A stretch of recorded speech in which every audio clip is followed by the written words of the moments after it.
Okay, I'm going to show you one more shells example, but this time I'm going to use it with respect to y, just to show you both of them, just in case. So this is the same example I started with. You're bounded by y equals the square root of x, so that's this line, the x-axis, and x equals 4. So here's the shape that we're talking about.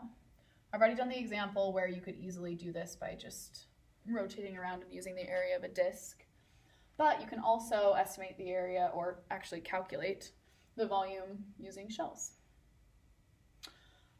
So in this case, if you're trying to make a cylinder, this is being revolved about the x-axis. So this is going down like this.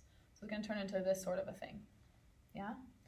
If you want to make a cylinder, like the shells example, then you need to draw your rectangles or your line, whatever you're using to approximate, this way, right? So that when you rotate it, it creates a cylinder as a shape.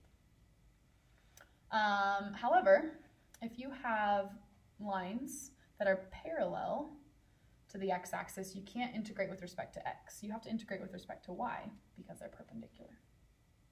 So let's do the same problem, but we're going to do it with respect to y instead of x, and let's see how that goes. So we drew a picture. There we go.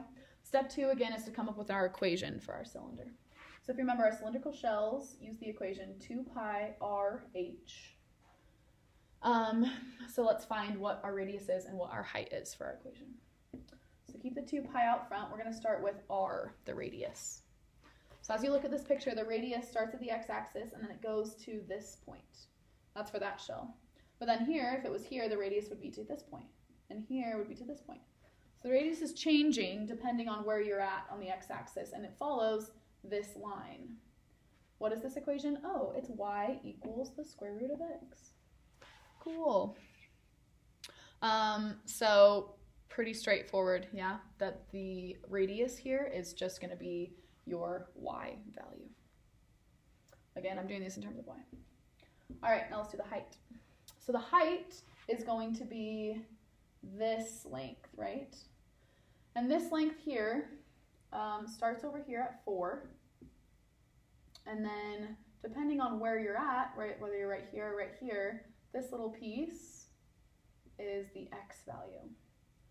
So if you want to find the various heights, I would argue that it's always going to be 4 minus your x value, right? Does that make sense?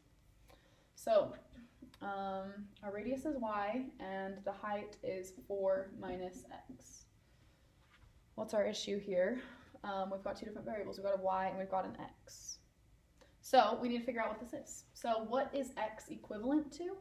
Oh, well, let's remember that y equals the square root of x. So y equals the square root of x. So if you solve this for x, you square both sides. So x is the same thing as y squared. So I can put this in terms of y so that our variables match. So I get 2 pi times y times 4 minus y squared. All right, so this is your cylindrical shell equation. Your last step is to just find your limits of integration, which we already know.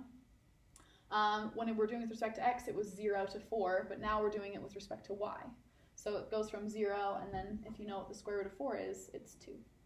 So we're going to integrate this from 0 to 2. And we'll throw a dy on the end of there. So there it is. You guys can pull out the 2 pi like normal, take the integral of this. It's pretty straightforward. I don't even have the answer written down, so you can finish that for yourselves, and we can talk about it when I see you in class on Thursday. But that's how shells work. So hopefully that makes sense. It's been so fun. Bye.